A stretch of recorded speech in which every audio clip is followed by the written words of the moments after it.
to the TED Ed podcast, where we delve into the issues that shape our daily lives and drive our productivity. We confront topics that matter deeply to all of us, from healthcare and affirmative action to voting rights and monetary success and failure. We cover it all. And yes, we dive into the complex world of politics, exploring how our country has evolved from slavery to the 21st century. Our content is crafted with care and expertise, drawing from years of experience in these critical areas. We invite you to give the TED Ed podcast a listen. You won't be disappointed. Share your thoughts with friends and confidants, and don't forget to like, comment, and share our episodes. Your engagement helps us grow and reach more listeners. Are you passionate about these topics? Do you have unique insights to share? You could be one of our guest speakers. Drop us a line, send an email, or leave a comment. All requests will be considered. Join us on this journey of exploration and understanding. This is the TED Ed Podcast. Thank you, and enjoy the show. You can't afford it. So Michael Jordan is giving Scottie Pippen a car worth $300,000. 321 to be exact.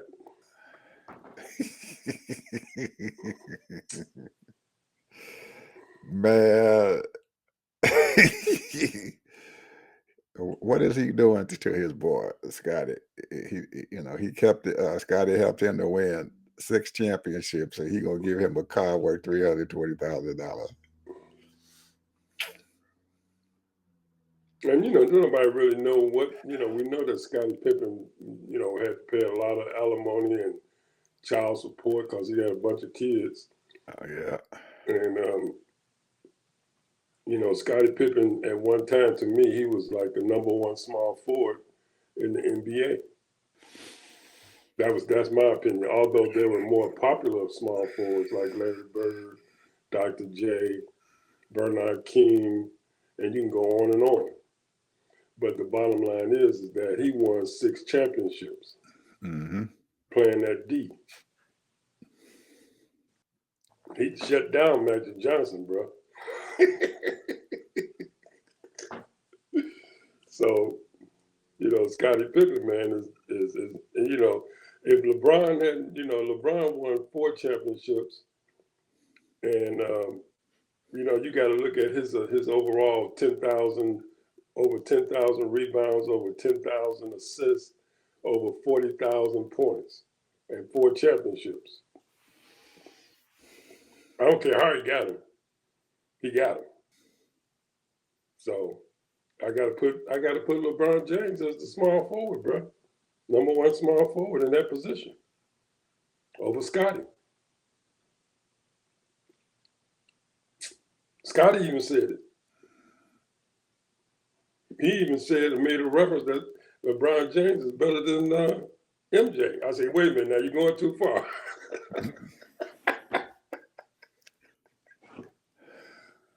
Ain't nobody gonna pass MJ, bro. Great as Wilt Chamberlain, Kareem was, and Bill Russell, he just had the swag, bro. He had the conversation. All those news conferences he had, bro. Dude was a bona fide alpha male.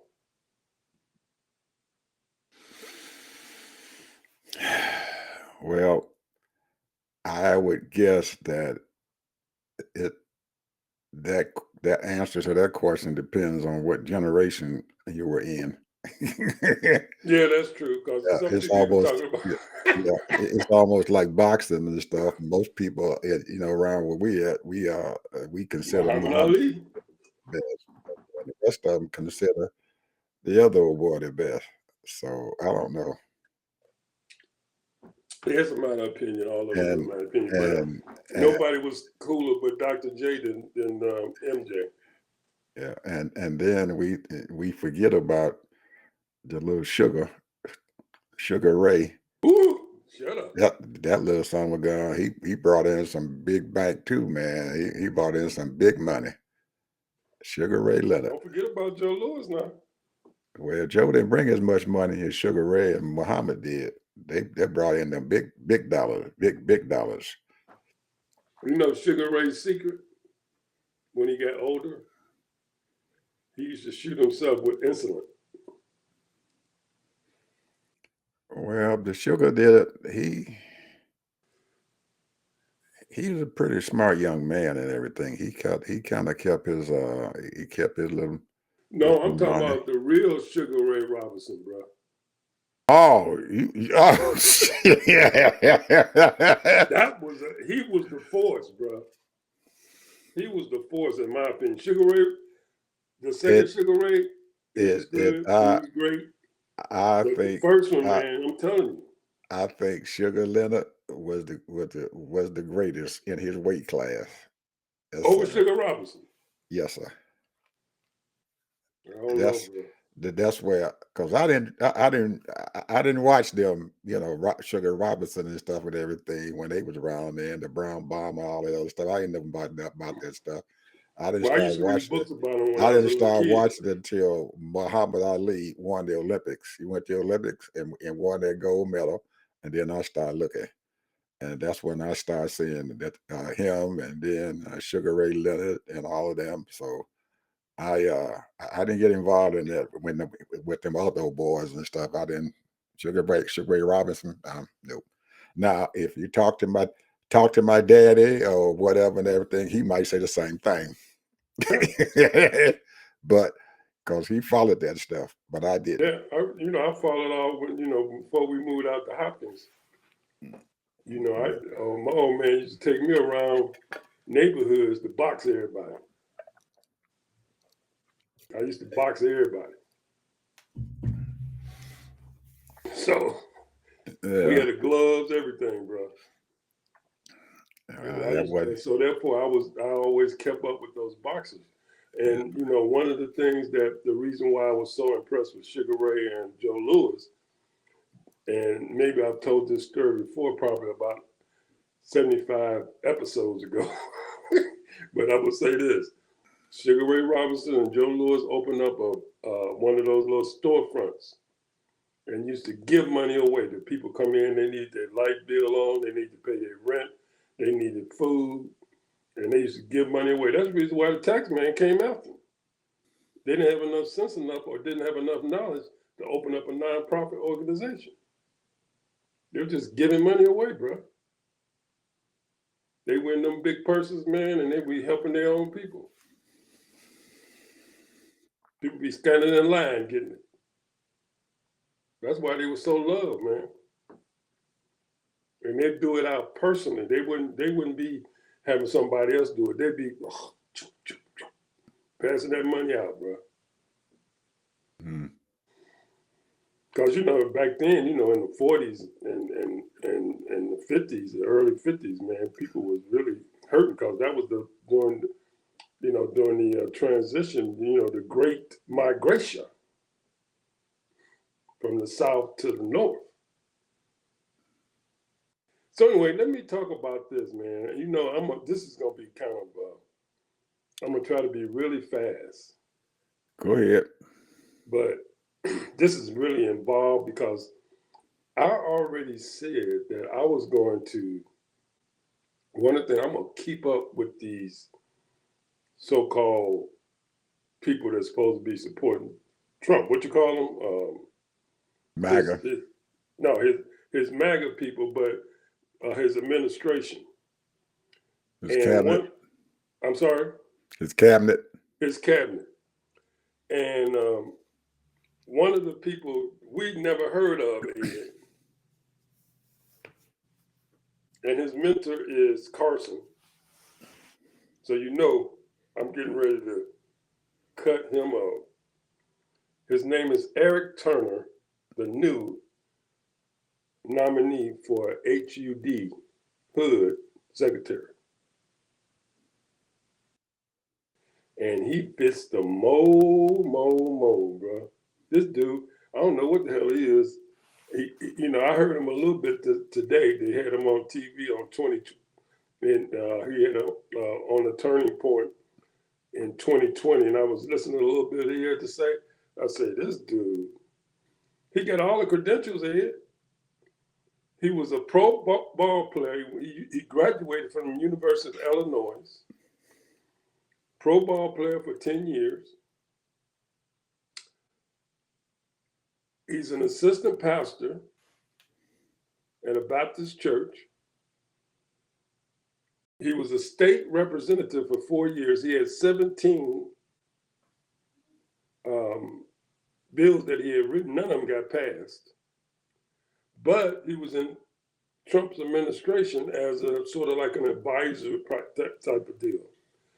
And here's the thing that I wanted to really read from this article. And this guy that wrote it, this HUD bill is $72 billion, bro. This is what this guy's gonna be over here. And I can guarantee you that he's going to, they're gonna cut at least 10 billion out of it. Because they already, when Carson was on it, they cut it like 8 billion or something like that. But here's the deal.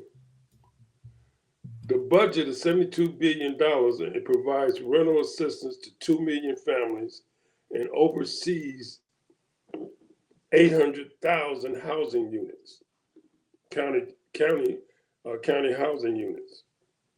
It's supposed to fight for housing and discrimination and segregation and provide support to the nation's 650,000 homeless. That's what it's supposed to do. But this guy, according to a guy named Weaver, director of advocacy for group housing justice, he said, and I quote, "It's a deregulatory agenda and it's an anti-poor people agenda." This is the whole thing, because in this dude, while he was a state representative, Ed, this dude, he voted against anything that would help these poor people, came against it. If it was about discrimination, he came against it. He opposed all that. So here's the thing. The guy, he's one of the Heritage Foundation people. The report calls for cutting funding for affordable housing, repeating regulations that fight housing discrimination, increase work requirements, and adding time limits for rent assistance and stimulating homelessness policies, And then this dude, here's the thing with him, he's an up and coming. I hate to, I ain't gonna try to label him no, people like to throw words out there and negative things about people, but we'll find out. Because here's the thing, this dude, he wants to do all of those things. This is his agenda for HUD. Now, we know that there's always going to be abusers of anything. But he's in cahoots with you ever heard of this organization called, and I probably misquote or mispronunciate the word, Zewik. It's a wealthy organization that he aligns with. It's supposed to be a Christian organization. These are wealthy people that supported Trump. So this guy, we're going to keep an eye on him. And the guy that did this reporting is his name is Jesse Coburn, and he's with the Public Newsroom. And then it's supposed to be a nonpartisan thing, but they was talking about him in detail. I'm just giving you a briefing on it. And the thing is, what we're going to have to do is keep up with this guy and find out exactly what he's going to do with that money. And the one thing that I wanted to talk about, I'm going to let you go ahead on and say what you got to say. But the thing is, the one thing that he was not over But do you remember that so-called? Let me see if I can find it. My notes here. You remember the so-called opportunity zones? You remember that program that Trump supposed to have started? No, not that one. I remember that Clinton had he started the this enterprise zone thing where they would do created a zone and stuff inside the major cities where the government concentrated on putting businesses and money and stuff in there. And I think Bush tried to start one of those too and everything, but I don't know if anybody else had done anything like that. I don't remember. Well, Trump had one too, and it received $50 billion in private funding, as well as they got a lot of tax breaks. Mhm.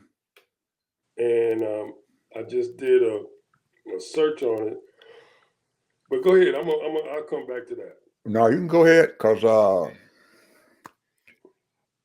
I told you where I was coming from. Well, the You got opportunity me. zones under Trump administration is a key part of Trump administration's economic development strategy aimed at revitalizing distressed communities across the United States. Called under the Tax Cuts and Jobs Act 2017, opportunity zones provided tax incentives and investors to pour money into low income areas with the goal of stimulating economic growth and job creation. Hmm. Now, here are some of the things that it's supposed to have done. Tax benefits. Investors who put money into opportunity zones could defer capital gains, and if they held their investments for at least 10 years, they could avoid paying taxes on any gains. Destination process. Governors were allowed to designate up to 25% of low income census tracts in their states as opportunity zones. Investment requirement. To qualify for tax benefits, investors had to put at least 90% of their funds into opportunity zone projects. Executive orders. President Trump signed an executive order to instruct federal agencies to prioritize locating facilities in opportunity zones rather than expensive urban areas. The Trump administration reported some success with opportunity zones, including attracting over 78 billion in investments and creating an estimated 500,000 jobs. However, critics argue that the program largely benefited wealthy investors and did little to address poverty and inequality in distressed communities. There it is right there. We just got a news flash that just came across my screen here. Uh, President Jimmy Carter just passed away. Did he? Oh, Yep. man. At 102 years old, he just passed. His son just called the news and told him said his dad passed. Oh man. So just wanted to throw out that news flash to everybody on our show that we stay on top of this news here. Yeah, well, and we know what kind of thing that's going to create and stuff and everything because when the president passes away, uh, there's a big to do about it, man. They got a big funeral and all that other stuff here, and I'm wondering what the Donald going to say if the funeral gets in the way of his If they inaug- invite him. it gets in his inauguration, and yeah, if they do invite him. Oh man, that thought. As soon as I saw it pop up there, that thought just crossed my mind because when McCain passed away, they didn't even invite him to his funeral. And he wanted him to His come. wife said, "No, we ain't having him come." But I don't know what Jimmy Carter's son got to say because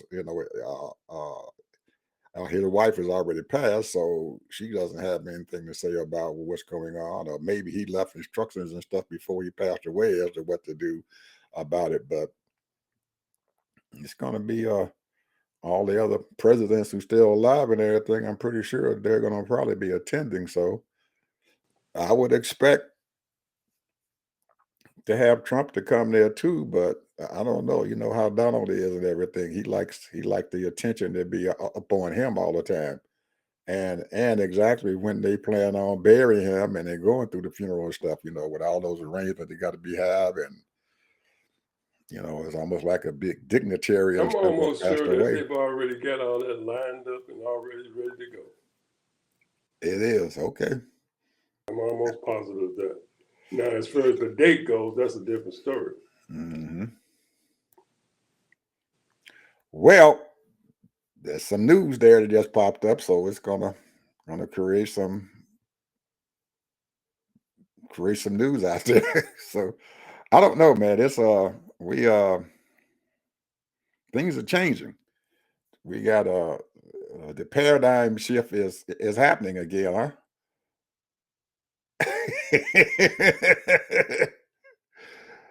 Oh, I am not. Well, I keep telling people that I'm ready for it, but I don't think I really am. I don't think that the country is really ready for what's getting ready to happen in 2025. Well, they better get ready. Yep, we only got what 2 more days, and we're going to be in there. They better be ready because it's going to be a mess. It's already a Yeah, mess already yeah. because So yeah, so now you spoke about the HUD nominee and everything. Who was the next nominee that you think that we should be focusing upon? And all of them, bro. all of them. Every one of them. Okay. Because I'm gonna tell you right now, the thing is that you talking human health services with JFK or whatever he is, or Junior. You talking EPA. I heard him talk last night, this morning, or sometime, and he act like Trump did a great thing, deregulating everything. So, talking about we had more clean water. Of course, Trump didn't do nothing. That was in 2020, bro. 2020, Trump didn't do nothing as far as clean water. Those whole 4 years, those people in Mississippi needed clean water. Those people in Flint needed clean water. Well, it's almost like most of the Democrats, and some of the Democrats keep saying that how he conveniently takes credit for for a lot of stuff that he A didn't lot of do. shit. He takes credit. He said he made ACA better. Yeah, and he said that he was the one that reduced the drug prices and stuff for insulin. Yeah, And yeah, and he saved Obamacare. The Affordable yeah, Care Act. He saved it. yeah. And When there he were was doing people that stories that and somebody there was were making people that $600 believed a that, shot for insulin. and there were people who believed that he did, Yeah, just because he said it, because and he he said said it it. with a straight face. He could sit there and lie with a straight face. He done got good at lying. He just tell it. Got He good. tell That man is woo. he sit there and look you in the face and tell you, yeah, I did it. Anything bad, I had nothing to do with that. Oh man. Oh, the stock market has been going up since Biden was in office, and he said, when I got elected, look at the stock market. It went up another 10, 15, 20%.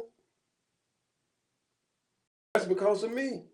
You got to take credit, man. Trump got to take credit. Everything is good. He's gonna take some credit for it. And Biden didn't do nothing. By the time Biden get out of there, He ain't did nothing. Everything good that happened, Trump did it. Yeah. All the job reports, I did that. Infrastructure. I did that.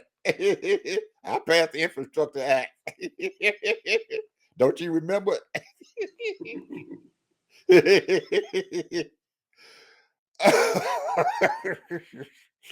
All that man is gonna do is go golfing. That's it. He might be a little Well, bit too tired to go golfing. He's gonna be watching TV and go golfing. well, I tell you what, Ted. He has been known to any business that he's ever got into, he's always bankrupted. So I'm hoping that there are some sane people out there who are in the Republican Party who put a stop to all these fiascos and stuff of him trying to bankrupt this country. Because he's getting close now. He's getting close to bankrupting us. So I'm just hoping that there are some people there and everything who going to stop him from doing that, bankrupting the country, because that thing that he tried to do right before Christmas and stuff and everything to tell them to eliminate that debt ceiling and everything. Whoa, that would have been devastating and stuff for us. I mean, devastating. And it looks like from what I've been seeing and what I've been reading and stuff, and a lot of these Republican senators and House of Representative people are not really listening to him. And he's upset about that. They're not doing what he wants them to do right now. So I hope it continues and stuff, and that they continue to think for themselves and stops us some of that mess that he's going to be happening. But they're not going to be able to stop all of it, but hopefully some of it. So I don't know. We got I did see that there were about 20 or 25 judges, federal judges and stuff, who decided to resign and allow Biden a chance to nominate people to replace them in their seats and everything instead of waiting until Trump came into office. And I noticed that the Republicans in the Senate and everything, they are very upset, about that they did that they should have waited until Trump came into office so he can appoint somebody to in those federal judgeships. Yeah, let him be upset. Who gives a crap? Let him be upset. You see, Biden is, I don't know if this is true or not. He said that he exonerated or pardoned 1,500 people, including a bunch of murderers. He might. We don't know, man. He still got 20 from back in the 1980s. Yeah, he still got 20 some days, man, that he can do what he wants. He's still the president until January 20th. He said, and the article said, "Who cares? I don't care." I don't know. It's hard to keep up with this stuff, man, because you don't know what's true and what's not true nowadays. You can't keep up with all this stuff, man. People just put out stuff. You can do your research like that guy. I already knew about him, and so they kind of knew what kind of deal he is, and what he did. But how do we find out that what Biden did? The only thing you can do is go to the White House and look at the White House news and find out what he has initiated. So you have to go through that. That means you got to sign up, put your address in there and everything. Mm-hmm. From time to time, I do that to find out what he's doing and what he's got, what he's just done, and who he's going to talk to and stuff like that. Mm-hmm. And then, of course, you can do that to some of his people that help him. Is Mm-hmm. what you call them, the cabinet. Yeah. So Plus, Biden's probably once he gets out, they usually give those presidents a chance to have their libraries, and they have people to invest in their libraries, and you can go to their presidential libraries and find out what they have done and all that. They'll have stuff in there about him when he came on and when he became elected president and what the heck happened and all of the things that he had done in office. So if I don't know, it's I'm looking now uh at Obama and stuff. I guess they're still building his library and stuff there on the south side of Chicago there. But since they had all that trouble trying to get some land allotted and stuff for his presidential library, and a lot of folks there in Chicago didn't like where that library was going to be placed at. So I would have thought by now it's been what, 8 years now since he got out of office. Probably longer than that, almost 9 years since he been out of office, and his library's still not built yet. Everybody else, all the other presidents' libraries were built long before, or within about 4 or 5 years after they had left the yeah, presidency. but his library is in the billions. Stuff that he, I mean, I read a long time ago that it's humongous, Hmm. and he's going to use it as a center as well. For Hmm. And people in and the. and I think that a lot of those people who donated their money to come in there, they trying to get housing and stuff around there too. He wants to redo all the housing and stuff in that neighborhood around them, and a lot of the people don't want to him to tear those housing and stuff down around in that neighborhood that he's talking about doing. So he's been having one heck of a fight, man, trying to get his library Well, built. here's the deal, man, and this is just me on the outside looking in because I don't know the whole story and I don't know what the circumstance and situation is. But we lived in Chicago. Hmm. We talking, let's say 60 years ago. Hmm. Those houses then they were 70 years old then. They were a lot Those same houses older are than still that. there.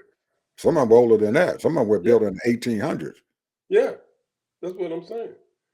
You know, those big courtway buildings and 3-story flats. Hmm. You remember the flats, it was like Yeah, maybe yeah. You can take 20, 30 by, and you go they straight break upstairs they to the break third them floor. they break them things up, man, and them cold water flats, man. You might have 4 or 5 families up in there, maybe more than that. Yeah.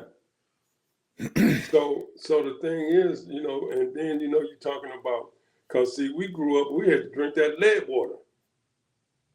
Thank God, my family moved out of Chicago because we had to drink that lead water for the next 4 years or 6 years or whatever. Hmm. Because that's all it was, lead pipes, all Hmm. in those buildings, bro. Hmm. And a lot of black folks was getting sick. I used to be a sickly person until I was about 10, 11 years old, drinking that lead pipe and shoveling that coal for the furnace. Hmm. So the thing is, we didn't have central air. Mm-mm. Oh no, shoot. And You luck. them white folks, they left all those apartments, moved out to the suburbs, bro. And they had central air and all that heat, running water. We had running water, okay. All right, we had bathrooms and running water, but that was lead pipes. Hmm. And most of those slumlords never took care of those Oh, properties at please. all. Uh-uh. Man, and the rats and stuff ran wild Rats around and there. roaches and shit. If you didn't have your spray can, I don't know, did we have spray can then or did we have to leave out powder? I don't even remember. Man, shoot, we'll walk around that place. We'll walk around the house, man, with your feet and everything, and kill them, some guy, or turn the light out and then turn it back on right quick and everything, and watch them scatter, smash them as they running across the floor. Horrible, bro. Horrible. Yeah, man. But that's what it was and everything. But I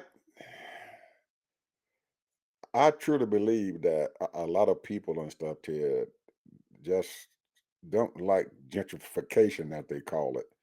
And change is going to have to come, and people just have to realize that the change is going to come, and that and instead of fighting the change and everything, you need to get involved with the change and decide how that change is going to happen instead of just saying, well, I don't want it to happen, and you just fight it and realize it is going to happen.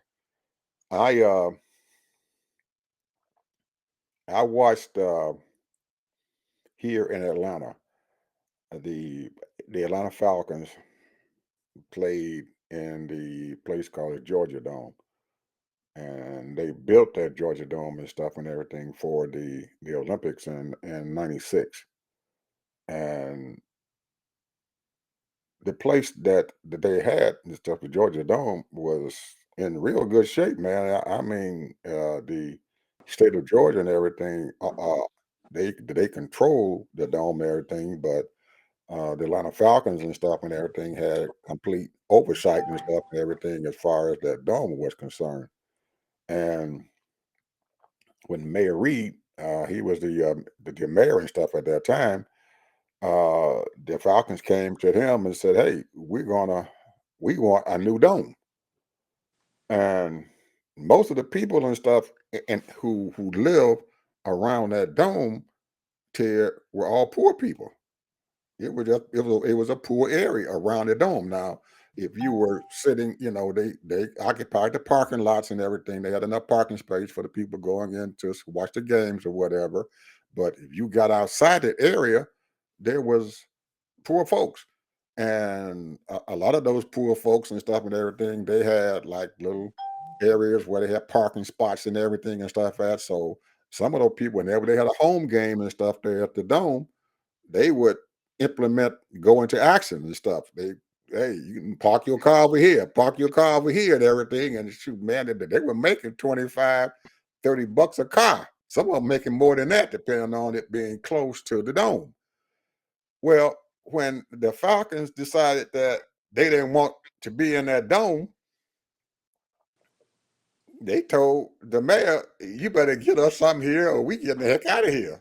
We got other people outside the area, outside Atlanta, who where the money's at, where the white folks is at, they will accept us and they will build us a dome." So he said, "Well, we're going to have to keep the Falcons here because that's money for the city." So that's how the Mercedes Dome and stuff now got to be built. But it took them a long time to do it. And Ted, there was a whole lot of people, man, black folks who own these older homes and stuff. And they had a church that was sitting right there in that area. Man, that church and the people in that area, they fought and fought and fought them to keep them from building that other dome and stuff down at that Mercedes Stadium. But I guarantee you, Ted, eventually that money won. Let's talk about that. Let me ask you a Gentrification question. won. Gentrification won. Let's talk about that. Because what you're saying, see, here in the Tampa area, right inside of Tampa, gentrification is going on all the time. Hmm. Since I've been here, they've tore down numerous, I don't like to call them projects, but I guess that's what you would call Hmm. them. And then they built these little, almost like townhouses, but you can tell they were, you know, and and when they first built them, we're talking 25 years ago. When they first built them, they was decent and nice, and then all of a sudden, boom, they never did take care of them, keep them up, and all that. But then you go through there now, and it's almost like another project. But they're in place of those projects, they built high rises. So if you go on freeway on I-75, and you'll see these brand new high rises all over Tampa in the same neighborhood. Anyway, all I'm saying is that what happens is that these community people,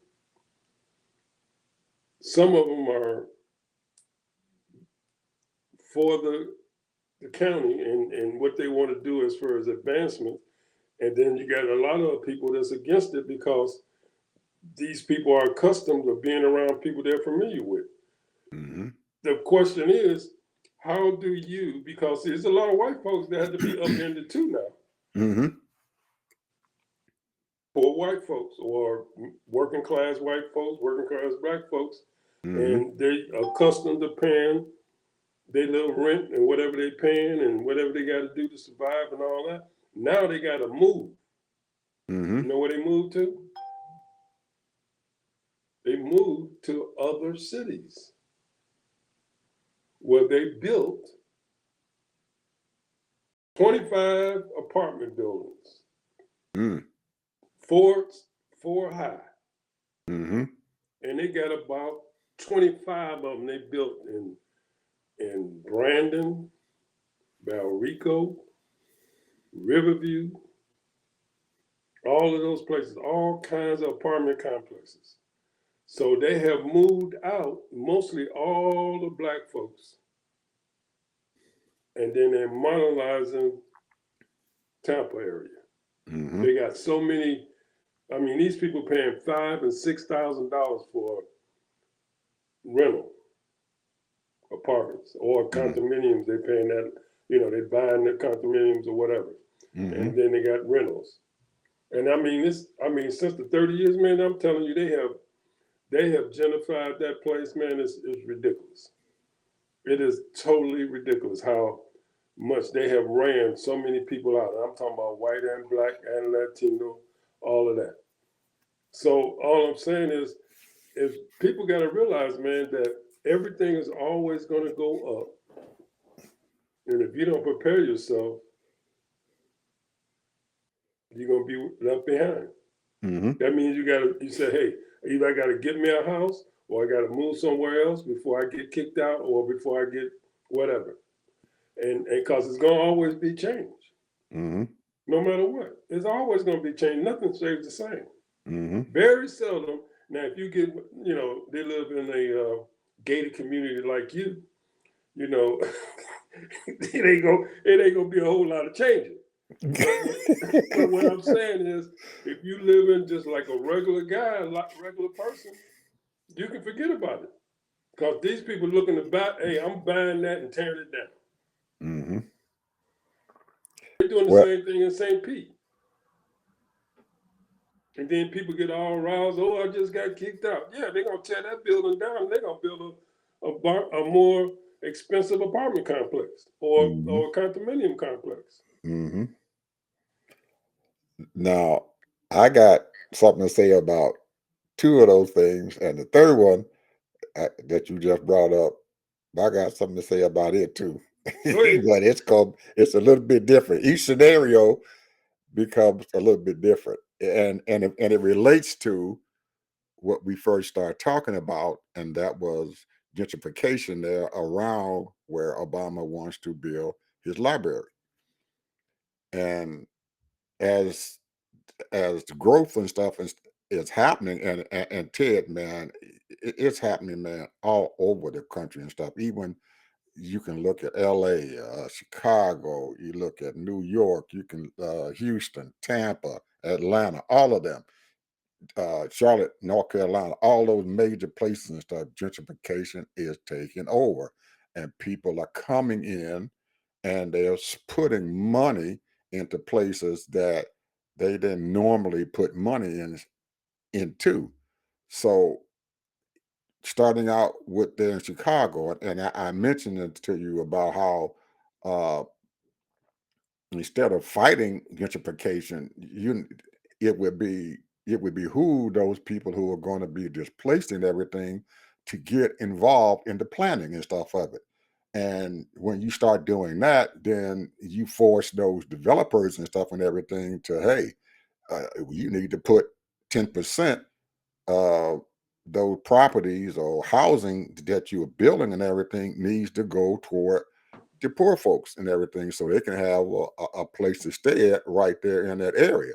So if you start out in the planning and stuff with it, then you're going to have a lot more input instead of just them people saying, "Oh, well, we're going to displace you and send you to where they want to send you," or do like they did in Tampa. They took all the people out there and they built all those housing units way away from where Tampa and stuff is. But that's where Tampa and stuff is at, and where they're building at. Those are the places and stuff and everything that the money is going to be coming to. So they're pushing those people away from the money and then and saying, "Well, you get out of here, and we're going to start charging $5,000 or $6,000 a month and everything for what we're building." But if you can get in on the planning part of it and say, "Hey, we need to put 10% of whatever you guys are building, the housing and stuff and everything and stuff for low income things or subsidized rent or whatever for 5 or 6 years," then you got a place where you can stay there. Some of them people are going to be able to stay there where they're doing building all got have all this money and stuff going into. So if you're sitting there around that money, you're going to be in a pretty good spot and everything to let some of that money fall upon you too. That's my thinking and stuff about it. The Well, same thing the same thing I that feel you. happened the same thing that happened here in Atlanta. Instead of the church and all the other folks in there fighting the dome company, So they're gonna do it no matter what you they're say. gonna do it anyway. So hey, why don't you figure out some kind of way and stuff and say, hey, well, because they're gonna build housing around that that dome there and everything. So hey, part of that housing need to belong to it, or you can have your church sitting right there beside the dome, or have them build their church and stuff right there. And when they don't have football game going on, you can have your folks and stuff parked there in the parking lot there and say, "Hey, that's our parking lot to keep our members and stuff when they come on Sunday," or something like that and everything. Instead of what they did, they gave them some money and they pushed them out into the outlying area. They finally gave him some money. They got a lot of money now.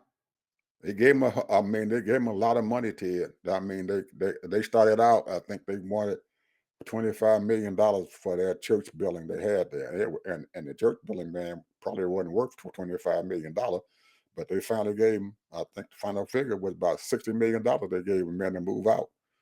So they finally had to take the money and go. Now $60 million worth a lot of money and stuff back then, but they pushed them out there into an area and stuff and everything where they're gonna build their church at and And their everything parishioners around got them. to travel Yeah, so many miles to get and there. they got to travel, and they're gonna lose all their memberships, members and stuff, and then the area that they pushed them off into and everything, the value of their church is gonna start falling down because the area around them gonna fall down. It's not up to par. It's not downtown Atlanta, where you gonna pay a lot of money to live down there. Now, Georgia Tech is right down there. The University of Georgia Tech is right down there. They kept their area and stuff there and everything. All they places and stuff they had, they kept there. And now, man, Their housing and everything. their housing, man, is expensive, buddy, going to Georgia Tech, man. Ooh, those kids paying a boatload of money, man, to go to that school for their room and for their room. Well, here's the thing, though. When you think about it, when we had the Great Migration, a lot of I remember when I was a kid, and we moved. We must have moved until I was 14 at least 7 times. And I remember, and one time my old man had bought a 3-story, and then I guess he lost it or whatever, whatever went down. I don't know exactly what, because I was only 9 or 10, and then we moved across Roosevelt Road and moved upstairs to a second floor apartment complex. So the point is that all of these changes will always happen because they want to monetize and get more expensive rent. I mean, when I was in college and my junior year, I only paid $125 a month. Mm. Now you can't get a 1 bedroom for under 600 or 800. Mm. So the point is that, hey, changes is going to happen. When I first moved to Kankakee, back to Kankakee, I was only paying 175. Mm-hmm. I went to Bobonis, and my wife wanted to move to Bobonis because it was new apartments, right? Mm-hmm. And the thing was 250 or 225. I can't remember exactly. 275. I ain't paying that kind of money for no damn Mm-hmm. rent. It was a 3 bedroom, bro. 2 baths. Mm-hmm. Ooh, she wanted that with a fireplace. And I went on and gave in. Mm-hmm. Got to. So all I'm saying is that it's gonna be always changes all the time. Mm-hmm. And the cost of living is gonna go up all the time, no matter what, because they always say they try to keep inflation 2%. So that means you might as well cap that 2% already. Everything gonna go up every year. Your electric bill gonna go up. If you're paying rent, the rent gonna go up. All of that. So, everything is gonna go up. Mm-hmm. That's just the way it is. That's inflation. Well, when I used to work for a corporation, they put it into our contract. We always got a raise every year. 2%, 3%, 5% raise to keep people from making, leaving, and you get that little increase. Mm-hmm. Keep you happy, Mm-hmm. so you keep working. So that's what you got to pencil in. You got to pencil in. Everything gonna go up. Now you can cut back. That's what I used to love to do. I used to love to cut back. Mm-hmm. Now we have before the election happened, there was a whole lot of talk about people not having places to stay at. They need housing. People need housing. They need housing. So when this new hood guy gets in, is anybody going to be putting pressure up on him? If he's talking about cutting back, there's no way that he can be able to cut back because housing is needed and stuff in this country. They were talking about what 2 or 3 million units and stuff and everything that have to be built, either of single family or other kind of housing and stuff to support the population that is happening in this country. Where is that going to go? Is there going to be pressure put up on him, or is somebody going to tell him to say, "Hey, man, you can't cut no 2 or 3, $20 billion and stuff from your budget and everything because hey, these folks need housing."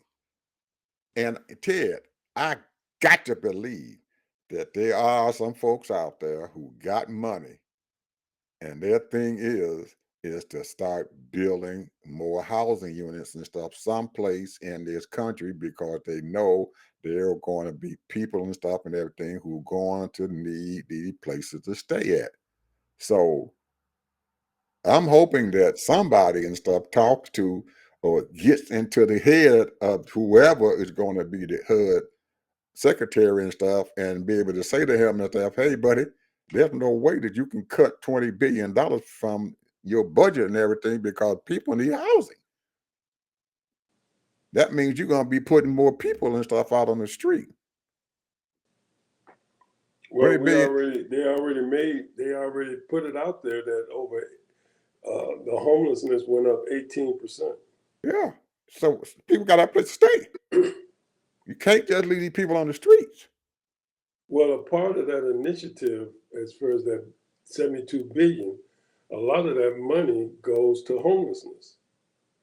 And I got a list of all of these homeless people Coalition for Homeless, Department of Housing and Urban Development, Metropolitan Ministries. I can go on and on. All Mm-hmm. kinds, Stand Up for Kids, Shelter Box, Back on My Feet, Project Homes. They Mm-hmm. got all kind of different organizations, these nonprofit organizations that's racking in millions, some of them multi-millions of dollars of budgets of Mm-hmm. helping the homeless. And these people help these, and then they help the people that need help as far as their rent, as far as their light bill and all that kind of stuff. Mm-hmm. So you got all these organizations because the government don't distribute that money; they give it to these Right, nonprofits. they do. They give it to them and let them distribute the money Yeah. because really, actually, I don't believe the government can actually do that and everything because just like we talked about as far as politics are concerned, you have to tailor whatever needs you have to the specific regions and stuff you're in. It might be cheaper for them to pay for to take their money and rehab somebody's home. The home is already sitting there.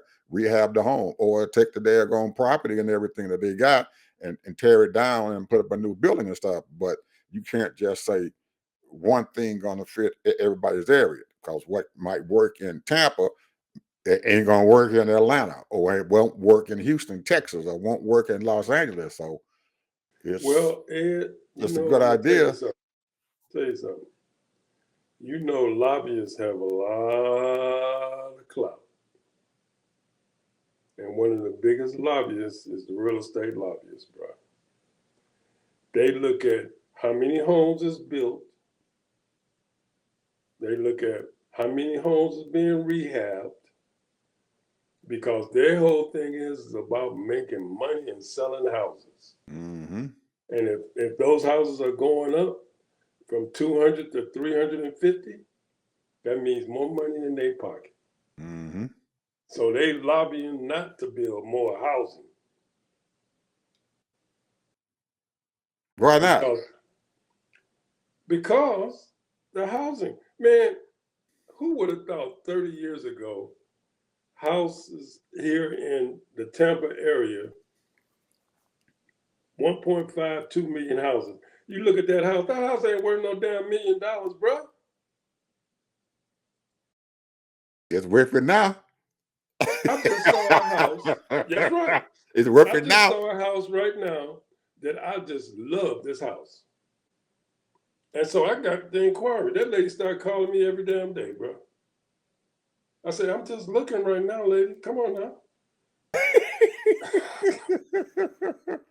The But house, were you serious about trying to go out to buy a house and everything right now I'm in this always, market? Ed, I'm always looking, bro. I'm always looking.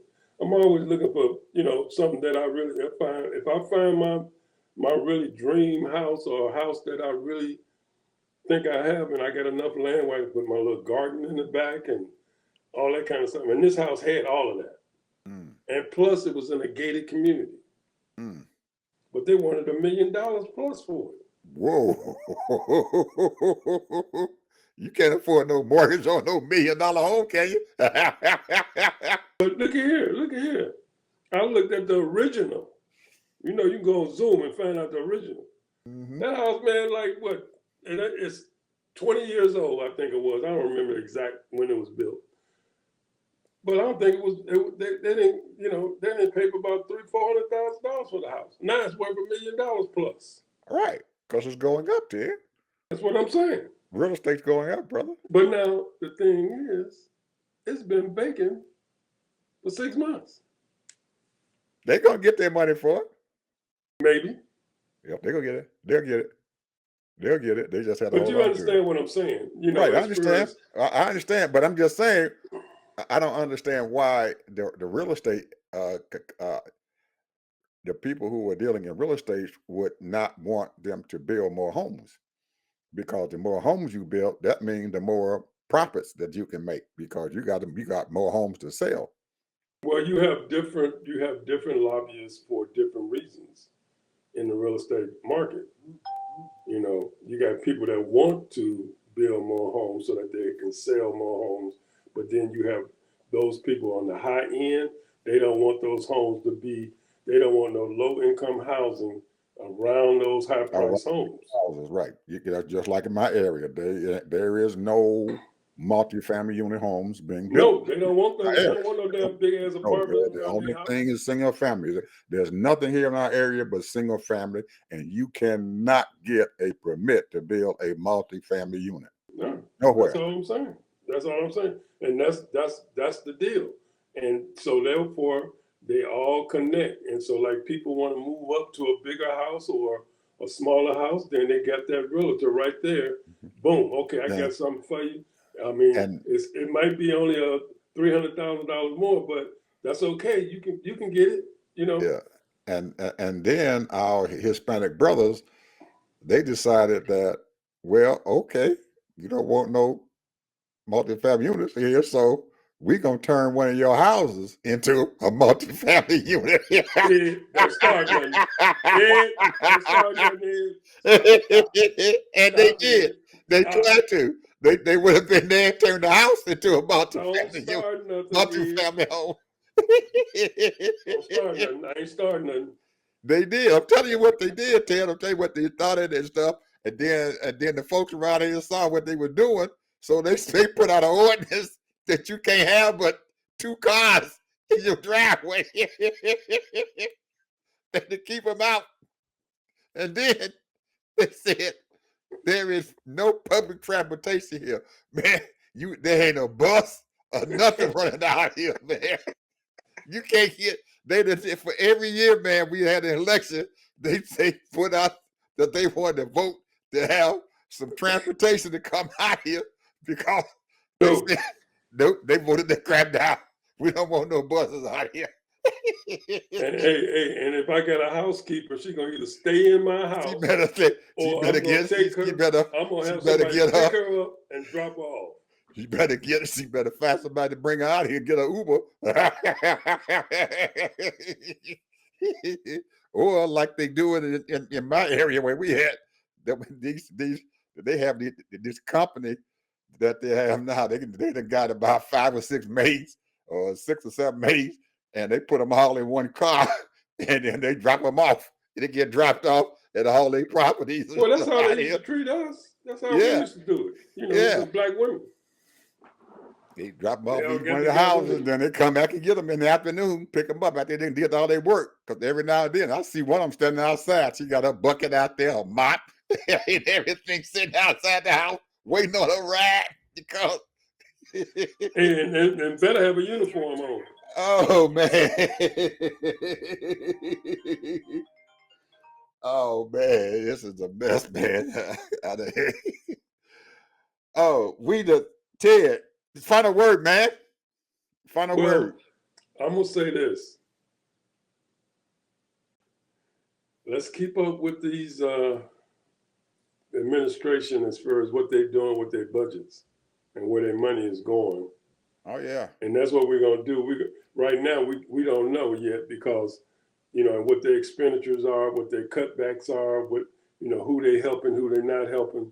And we're going to dig into that. At least I'm going to dig into that. Each one of these agencies and find out what exactly are they doing and how they hurting the people. Because this right here, the initiative, what this guy is going to do, he already said that he voted against helping these poor people.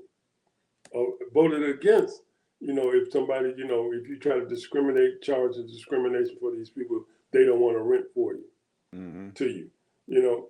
So the point is, it's gonna be vicious. I don't know what Reverend Barber is going to do, you know, because he has this initiative for poor people and working class people. So I don't know how. What is exactly are these people going to do as far as their living conditions?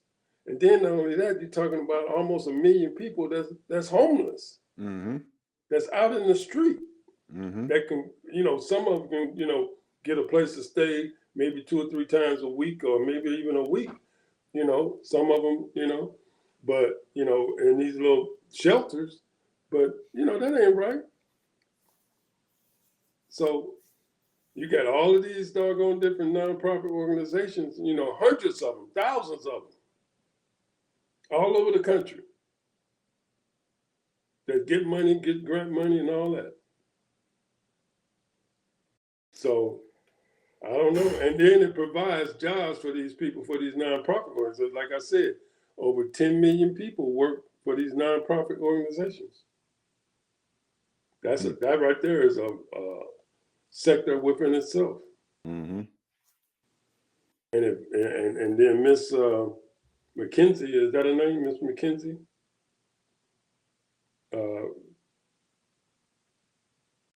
The guy that has Amazon, his ex-wife, $16 billion, bro. That's a lot of money to spread around. McKinsey. Her name is McKinsey. Yeah. McKinsey. Right. $16 billion, man, she gave out. I told you, man, all that money, she got that right back. Her pocket still ain't short. She ain't lost none of her money. So she doling out money like it's going out of style. And she can still do it and still won't lose any money.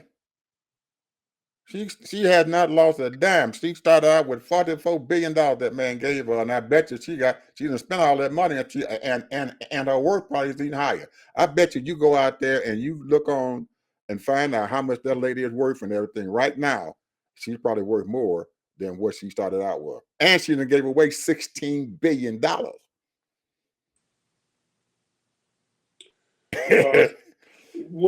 The thing is, I have no idea what the answer is, because all I can say in my area, I live in an apartment complex. There are thousands of apartment complexes all over the place. There are 1,000 gated communities, hundreds of communities, and all of that. They got all kind of developments going on and everything like that. So the population is just exploding. It is, man. I'm telling you, people need housing. Even the Republicans said that they need housing, and that was part of girlfriend's campaign, Harris's campaign, to build 2 million family units, housing units. 3 million. Oh man, I'm short. But that was our thing. We need to build these things. This is what is needed in this country. And that need and stuff, Ted, has not gone away. And here's the thing. I keep hearing, like today's talk shows, I didn't hear a lot of it, but everywhere you turn, they're talking about, well, the Republicans didn't do their job. I mean, the Democrats didn't do their job. They didn't let the people know exactly what they was going to do. We said this yesterday. She said that shit 100 times, what she was going to do. How much more can you tell people? I don't know. Anyway, folks, we got to go here. We was way past our time again and everything. I don't know how we just shoot right past our time, Ted. This is just too much here. I don't know what's going on. We got a lot to say, people. Did you put us on Spotify already? No, I ain't did the Spotify. I gotta get an account. Spotify. If you make the account and tell me where it's at, then I can upload this stuff to Spotify. Okay? I just haven't had time to create an account. You ain't had time. I haven't, Ted. I'm telling you, man. What did I just tell you before we came on the air? All right, okay. I got too much going on. I got too much going on, people. And I don't know what all these folks talking about every day. And when I hear somebody, especially my children and stuff, or one of the other grandkids tell me, I'm bored. What? What? You what? I'm gonna find you something to do. You have no reason to be bored. I know I'm not. Every day I'm doing something, and my cup is running over, Ted. Anyway, people, bye. We'll see you again next time. Bye-bye.